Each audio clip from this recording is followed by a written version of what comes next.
pessoal? Então estamos aqui mais uma quarta-feira para nossa live, 6 horas da manhã. Você que está vendo esse conteúdo na reprise, bom dia, boa tarde, boa noite. Mas eu já faço um pedido aqui, né? Se você gostar, né, das informações que estão aqui, compartilha essa live com outros pais, com outras mães, com outros educadores, né, para que a gente atinja mais pessoas com essas informações. Bom dia, Suzana que está entrando, bom dia a todos que vão entrar aqui para conversar com a gente. No final, vocês podem deixar os seus comentários, as suas dúvidas, ou me mandar uma mensagem também, se você não quer se expor ou mandar aqui nesse momento, tá bom? Então, hoje a gente vai falar sobre depressão infantil. Na segunda-feira eu já falei sobre depressão geral, falei sobre depressão pós-parto na semana passada, ainda vou trazer a depressão em outros períodos da vida, mas hoje a gente vai falar sobre depressão infantil. E falando sobre isso, então eu já afirmo aqui, né, que a depressão não tem período para acontecer, né? Falando assim, né, é naquela idade que vai existir a depressão. É claro que tem a prevalência, né, de quando é que mais acontece, normalmente por volta dos 30 anos, né, mas em todo o período da nossa vida a gente pode ter esse adoecimento, e hoje eu quero quebrar alguns tabus aqui, né, que às vezes a gente trouxe, né, que a infância está muito relacionada com o romantismo, né, que a gente fala criança idealizada, que tudo é perfeito, que é o momento mais perfeito das nossas vidas, e alguns autores trazem, né, que isso é a nossa referência de adulto, né, que assim, a criança não sofre, a criança não tem sofrimento, a criança não tem problema, né, só que quando a gente começa a refletir sobre quando éramos criança,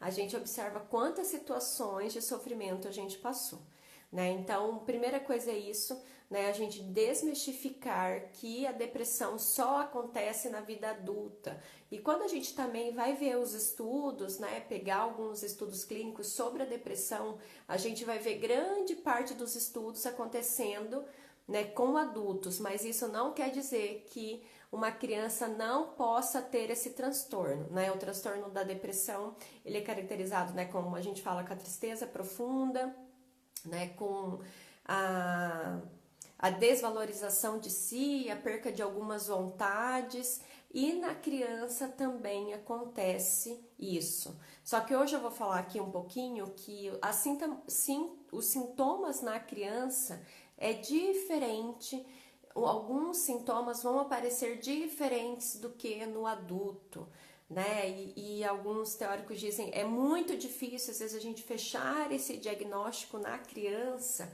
Primeira coisa, porque a criança às vezes não consegue verbalizar os seus sentimentos, né? Ele não vai conseguir falar às vezes para você, mãe, pai, né, que ele tá triste, que ele tá angustiado, né? O que ele tem sentido, né? Que ele não tá com vontade.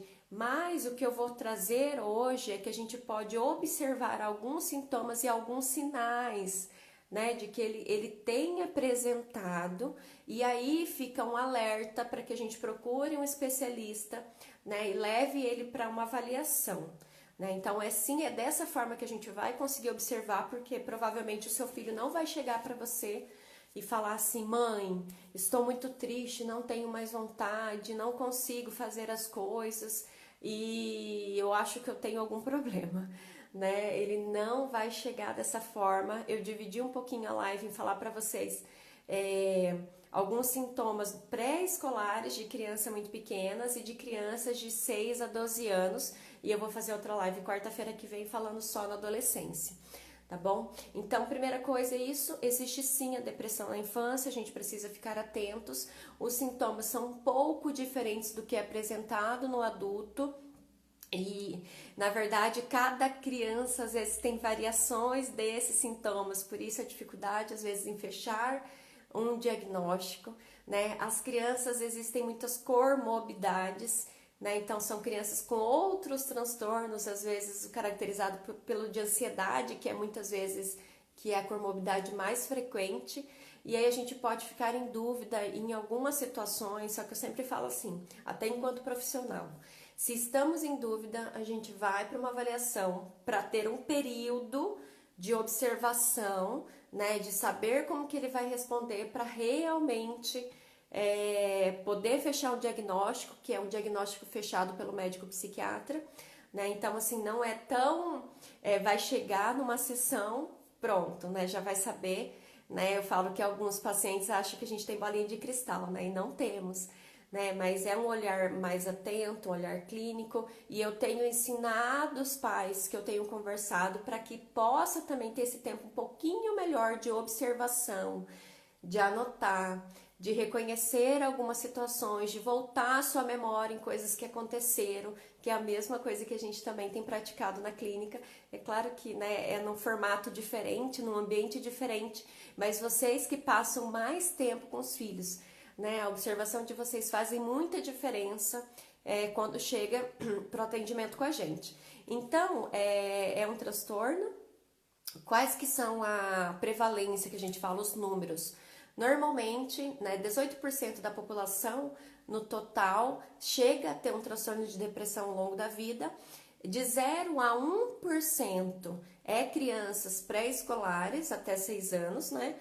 E de 2% são crianças escolares, de 6 a 12 anos, né? Parece pouco, mas não é, né? Então, assim, 3 a 4% dessa população de 18% teve a depressão na infância, começou uma depressão na infância. E para outra situação, né? A gente fala assim, mas acontece na infância, mas é leve, né? É coisinha simples, né? Aconteceu na infância. A gente sempre traz, né? Às vezes assim, que os problemas da infância fossem menor, como se fosse um adulto em miniatura, né? E não é, né? Os estudos têm trazido também que adoecimentos que acontecem, que começam na infância, né? Tem a possibilidade de um agravamento maior na vida adulta, né? Os problemas são maiores, na verdade, porque começaram já na infância os sintomas, né? Então tem alguns transtornos bipolares que podem começar com alguns sintomas depressivos, né, na infância e na adolescência, e depois na vida adulta aparecer a parte maníaca. Então, assim, tem muita coisa séria pra gente trabalhar. Tem muitas crianças com esse sofrimento que a gente não tem observado e que elas precisam chegar para um tratamento. Então, eu vou falar aqui um pouquinho dos sintomas, diferenciando um pouquinho, né, o que é uma criança pré-escolar que não chegou na escola, né, e uma criança escolar também.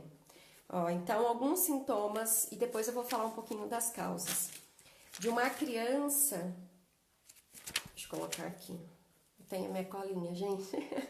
Todas as lives eu faço sempre um rascunho. Então, crianças pré-escolares, que sinais, que sintomas a gente pode começar a ter atenção em casa e observar? São crianças que não verbalizam muito os sentimentos, como eu falei.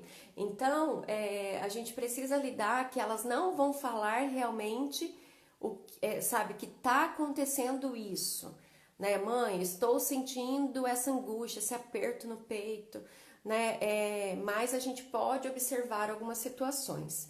São crianças que parece que falta a vivacidade, comparado a outras crianças, que são esses sintomas melancólicos, que parece que a criança falta um tônus, um a mais, né, na vida dele.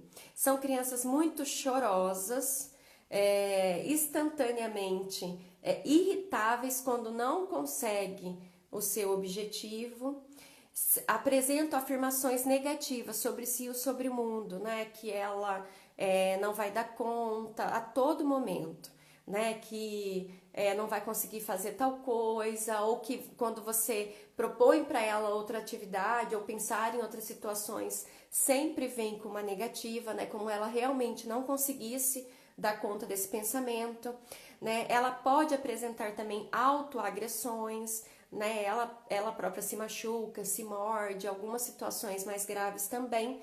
Algumas crianças apresentam regressão no desenvolvimento. Então, às vezes, são crianças que já saíram da fralda, né? Já estão tudo tranquilo. Voltam a regredir nesse desenvolvimento também. Um outro ponto que eu quero colocar aqui é que, para a maioria das crianças que eu estava lembrando, né? Às vezes a gente fala assim, mas a criança tá brincando, mas a criança faz isso, né? Isso não quer dizer que a sua criança não tenha depressão, tá? Eu não estou aqui, né, para fechar, ser redutível, né, em falar sobre depressão na infância, em uma live, né? Eu sempre falo isso, né? Tem muitas coisas a se abranger, a se estudar, a se olhar, mas eu quero que seja preventivo e que esse conteúdo possa ligar uma chavinha aí para que você chegue para uma avaliação, né? Então são crianças com esses sintomas, mas uma criança ela pode ter esse sentimento reativo, que é assim como no adulto. Por exemplo, não quer dizer que a sua criança não vá brincar, não vai ter momentos de prazer, mas isso são situações reativas. Como assim? Ela gosta muito de um primo, tá no aniversário e alguma coisa naquele momento faz ela ter uma atenção e ela consegue brincar um pouquinho naquele momento, tá? Mas isso não é um comportamento que ela consegue fazer em todo tempo, como no adulto. Às vezes a gente não fala assim pro adulto, para trabalhar tá com depressão, mas para vir pro churrasco tá feliz, né? E não quer dizer que ele tá feliz ali, não quer dizer que ele não tenha depressão, mas ele está com um sentimento reativo, um humor reativo, de acordo com o ambiente ali que ele tá, que tá muito prazeroso. Mas ele chega em casa, ele sai dali ou ali mesmo, você já consegue observar que algumas coisas não estão tão bem assim. E a criança também é assim. Não quer dizer que a sua criança não vá brincar, né? Mas você consegue observar que ela não aproveita essa brincadeira. Esse prazer não é em todos os momentos, é uma reação de acordo com o que está acontecendo ali que outras crianças estão. Mas logo ela se afasta, né? Você não vai observar ela brincando às vezes sozinha, aproveitando, tendo esse prazer em outros momentos, em casa também.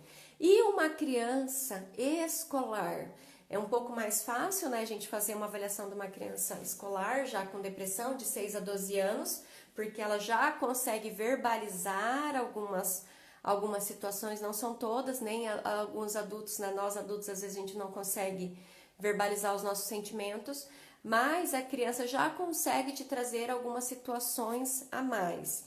Então, uma criança de pré-escolar, ó, ela tem dificuldades acadêmicas, a maioria das crianças com depressão estão com dificuldades na escola e com problemas de relacionamento dentro da escola.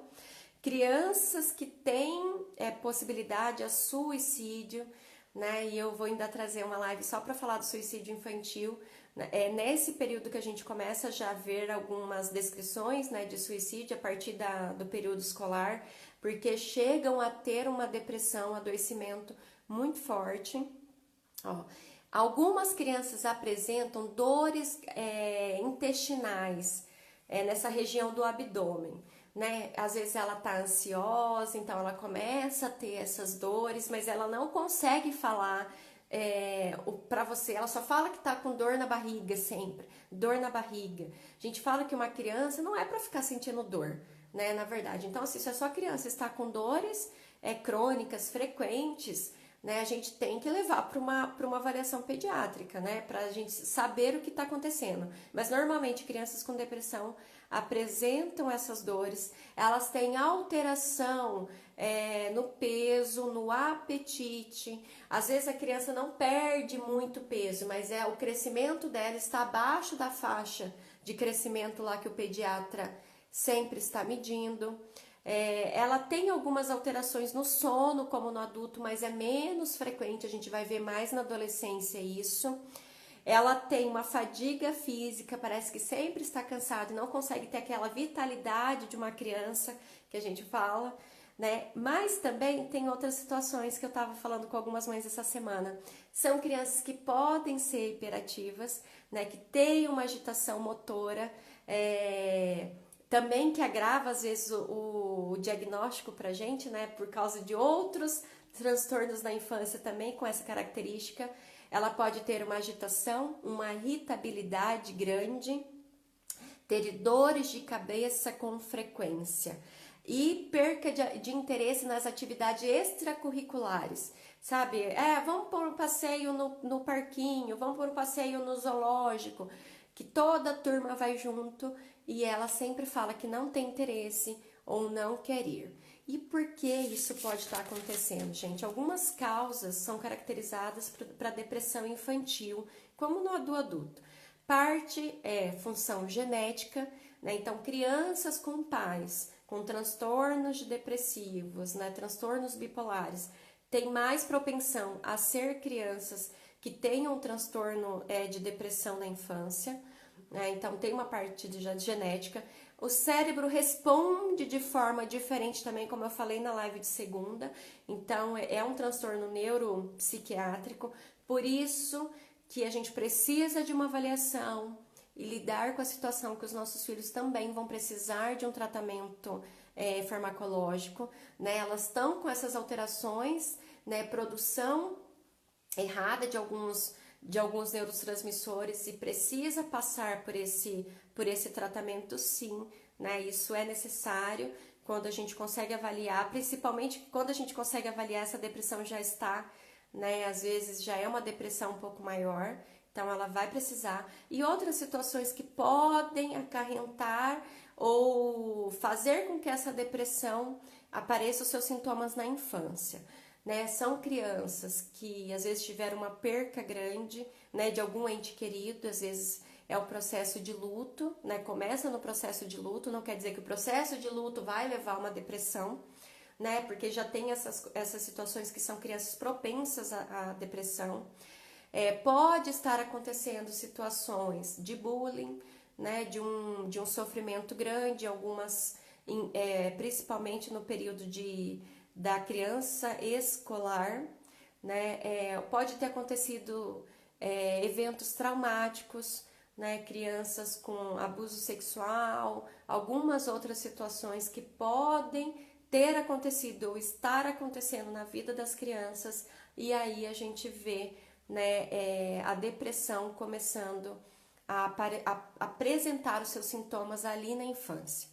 E é por isso que a gente sempre fala o cuidado. Essas crianças precisam ser cuidadas, né? Precisam chegar para um atendimento, mesmo que não seja uma depressão. Se a sua criança tem apresentado algum desses sintomas, é o caso da gente levá-la para uma avaliação. Normalmente é o psicólogo, né, junto com o psiquiatra e com o pediatra, né, que vai tirar várias outras descartar várias outras situações para que a gente possa realmente fechar um diagnóstico de depressão e fazer o tratamento correto, né? Porque são crianças que às vezes várias outras situações vão acontecer, né? Às vezes vai falar que ela é só que chora, ou que é emburrada a todo momento, é a cara fechada, né? Então, várias situações, vários rótulos podem ser colocados e é uma criança com sofrimento de depressão. Hoje eu falei um pouquinho, então, algumas características, algumas situações que a gente precisa ficar atentos, né, para que ele chegue para um tratamento, para que a sua criança chegue para um tratamento. Não temos tratamentos uniformes, sabe assim, vai fazer isso, esse é o tratamento mais adequado, mas ela precisa chegar para uma avaliação de um especialista.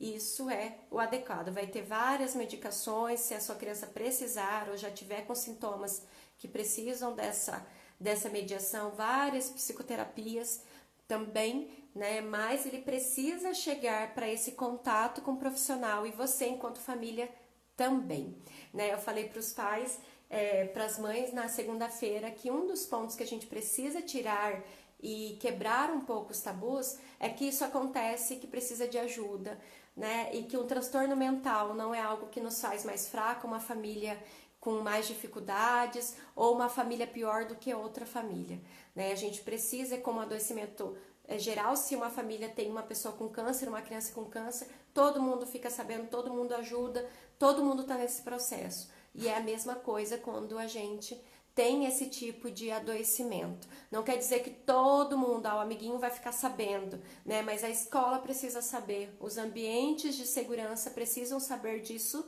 sim, né? Para que eles possam lidar com essa criança, observar o que está acontecendo até nesses ambientes. Tá bom, gente? Era isso que eu tinha para trazer para vocês. Se vocês quiserem colocar aqui alguma pergunta, alguma dúvida, ou me mandar, eu também estou à disposição. Tem muitas coisas, né? Eu falo que a gente começa a ler os livros e algumas informações, tem muitas coisas que eu poderia trazer, mas pelo tempo, e a gente vai ter outras oportunidades para falar disso também. E aí eu trago mais conteúdos, tá bom? E aí, só lembrando, a gente sempre tem lives toda segunda-feira às 8h30 e às quartas-feiras às 6 horas da manhã. Então, na segunda-feira eu vou falar sobre depressão na fase dos idosos, né? E depressão na quarta-feira que vem do adolescente. Beijo, pessoal. Bom dia então a todos e a gente se vê.